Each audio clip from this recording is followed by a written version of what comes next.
kalau kita rasa kita tak perlukan benda ni, kita perasan lah. Perasan bagus. Sebab liver kita adalah organ yang senyap kan.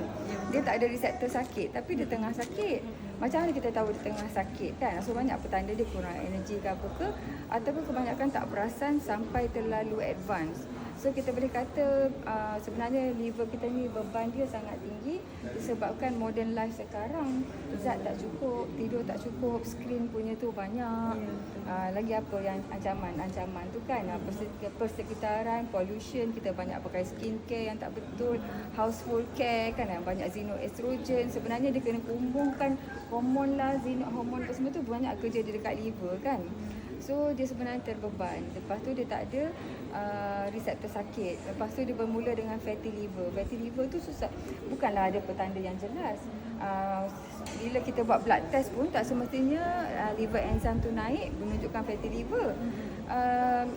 Dia normal pun boleh jadi fatty liver. Yang paling diagnosis sekali adalah buat ultrasound scan ataupun CT scan, nampak color-color pada liver tu yang berbeza kan.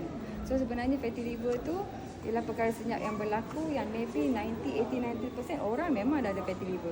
Especially kalau dia punya ada badan or dia overweight sikit kan, memang sebenarnya dah ada fatty liver. Lepas tu fatty liver ni adalah stage awal. Kemudian dia fibrosis, kemudian early fibrosis, lepas tu advanced fibrosis, lepas tu cirrhosis. Dia semakin susah nak reverse.